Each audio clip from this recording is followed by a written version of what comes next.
Bismillahirrahmanirrahim.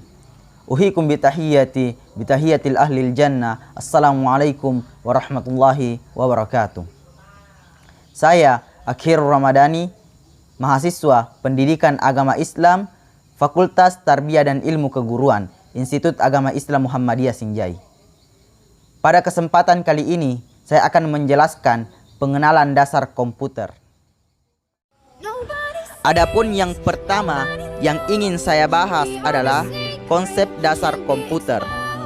Menurut Sandres, komputer merupakan suatu sistem elektronik untuk memanipulasi data yang cepat dan tepat, serta dirancang dan diorganisasikan supaya secara otomatis menerima dan menyimpan data input, memprosesnya, dan menghasilkan output berdasarkan instruksi-instruksi yang telah tersimpan dalam memori.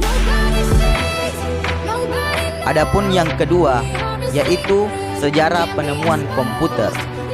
Teknologi penemuan komputer pertama, Charles Babbage, dikenal sebagai salah satu pelopor atau penemu dari komputer pertama kali.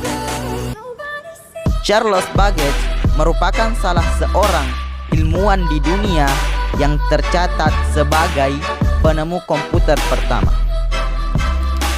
yang telah banyak memberikan karyanya pada kehidupan manusia, khususnya di bidang komputer, yaitu mesin penghitung.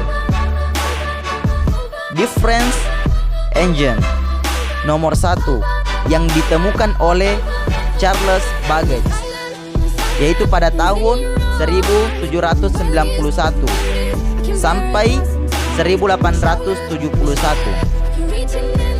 adalah salah satu ikon yang paling terkenal dalam sejarah perkembangan komputer dan merupakan kalkulator otomatis pertama. Babbage juga terkenal dengan julukan Bapak Komputer. The Charles Babbage Foundation memakai namanya untuk menghargai kontribusinya terhadap dunia komputer. Adapun yang ketiga, yaitu perkembangan komputer.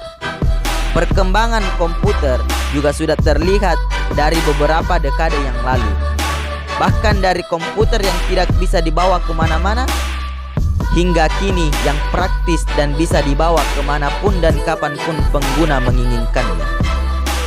Sebelum mencapai titik tersebut, komputer sendiri mempunyai sejarah panjang mengenai perkembangannya dari generasi ke generasi.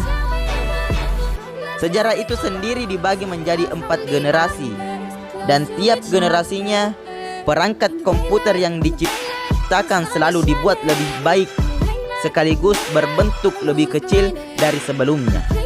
Berikut ini adalah ulasan mengenai sejarah komputer beserta perkembangannya dari generasi ke generasi. Adapun yang keempat, yaitu manfaat komputer. Seiring perkembangan zaman, segala kegiatan yang dilakukan dipermudah dengan adanya berbagai inovasi yang diciptakan, salah satunya komputer. Di era serba teknologi seperti saat ini, keberadaan komputer sangatlah penting.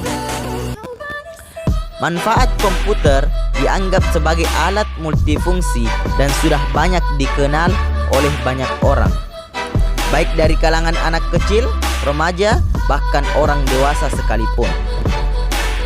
Memiliki kegunaan yang multifungsi menjadikan keberadaan komputer sering dijumpai di supermarket, kantor, dan bank. Adapun yang kelima, yaitu komponen utama sistem komputer. Komponen utama sistem komputer yaitu terbagi menjadi 3. Yang pertama, hardware. Hardware atau perangkat keras merupakan komponen dalam sistem komputer yang secara fisik dapat dilihat dan diraba keberadaannya. Apabila tidak ada terdapat perangkat keras dalam sistem komputer, maka tidak akan ada yang dioperasikan. Perangkat keras hardware ini terdiri atas perangkat input, output, perangkat penyimpanan, perangkat pemroses. Masing-masing perangkat tersebut ialah keyboard, mouse, monitor, hard disk, RAM, CPU, dan lain-lain. Perangkat-perangkat keras tersebut saling membentuk satu kesatuan hingga dapat difungsikan. Adapun yang kedua yaitu software. Software atau perangkat lunak merupakan suatu program yang digunakan dalam komputer berupa instruksi-instruksi yang dapat dimengerti oleh komputer. Software inilah yang mengoperasikan perangkat keras yang ada pada komputer. Tanpa adanya software, perangkat keras komputer tidak akan bisa dimengerti. Bayangkan saja jika tidak ada software, bagaimana perangkat keras yang ada akan dioperasikan. Dengan adanya software ini, kita dapat meminta komputer untuk melakukan berbagai macam pekerjaan seperti mengetik, mendengarkan musik, menonton video, dan lain-lain. Software utama yang harus ada dalam komputer adalah sistem operasi. Baru kemudian sistem operasi tersebut dilengkapi dengan berbagai macam aplikasi default maupun aplikasi tambahan lainnya jika diperlukan. Adapun yang ketiga yaitu brainware. Brainware merupakan pemakai atau pengguna komputer, dengan kata lain adalah orang yang mengoperasikan perangkat keras komputer melalui software yang ada di komputer tersebut. Secanggih apapun komputer, jika tidak ada pengguna yang mengoperasikan, maka keberadaan komputer tersebut sama saja sia-sia. Karena komputer tersebut tidak akan bisa bekerja sendiri tanpa dioperasikan oleh pemakainya. Ketiga komponen di atas, hardware, software,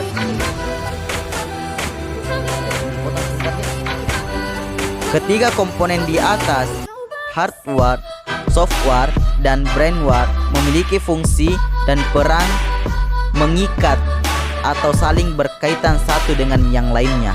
Jika satu komponen saja tidak terpenuhi, maka komputer tersebut tidak akan pernah bisa beroperasi. Karena komputer hanyalah sebuah rangkaian elektronika yang hanya berfungsi jika didukung oleh komponen lainnya, yaitu software dan brainware.